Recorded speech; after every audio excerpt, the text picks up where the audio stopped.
माझा एकाएकी धावा केला. एकच आमच्यावर संकट आलंय.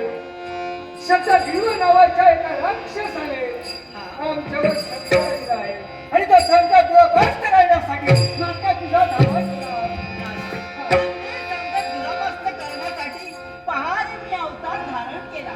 मी नेत्र झाली म्हणून आणि तुझ्यावर आलेलं संकट हारण्यासाठी मी इथं प्रगट झाली. माझ्या आता चिंता मिटली. याच्यापेक्षाही दुःख आलंय असं या कोणी राजकर्त्या रुद्रांशवर. त्याचे दोन्ही पाय नाहीसे केले आहेत माते. मग नारदा याचे जर पाय नाहीसे झाले असतील तर ते पाय पुन्हा शिवी देणार. स्वरूपात का होईना त्याला माझी भक्ती केली.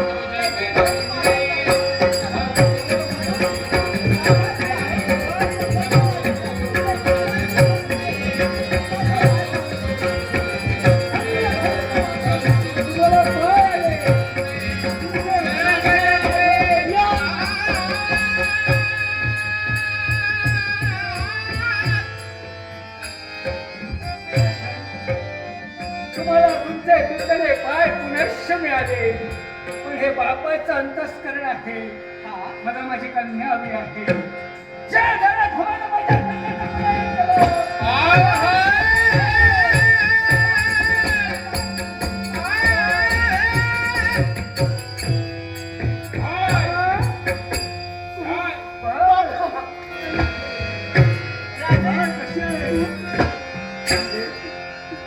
राजे तुझी कन्या म्हणजे कोणी सामान्य नव्हे. अरे तू पुत्र संततीसाठी माझी भक्ती केली. तुझी भक्ती माझ्या चरणापर्यंत रुजू झाली देवी. आणि तिचा प्रसाद म्हणून देवी, हा राजा रुद्रांशाने काय कोणी तुला पुनश्च प्रदान केले? काय सांगते? प्रदान केले तू पुन्हा जर केले असेल तर विरोध कर. वेळ देऊ नको. राग मला होत आहे.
काय मी कशासाठी काय ते माझ्या भाताची आज्ञा आणि दादाची आज्ञा परिपूर्ण करणं हे माझं कर्तव्य आहे. अरे तुझ्या बंधूची आज्ञा हे तुझं कर्तव्य जरी असलं तरी माझ्या भक्तांचं संरक्षण हे माझं कर्तव्य आहे. आणि म्हणून तुला सांगतो, तू तुझ्या भक्तांचं रक्षण कोणत्या प्रकारे करतो? मग ये रे असं.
समर्थ नसला म्हणजे हा युद्धाला तयार आहे. विचार कर आणि धर माझ्या भक्तांचे चरण तुला जरी देवी, अभिषेक करायचा असेल तू तर. घरात असताना तुझे चरण मी घरात नाही आहे.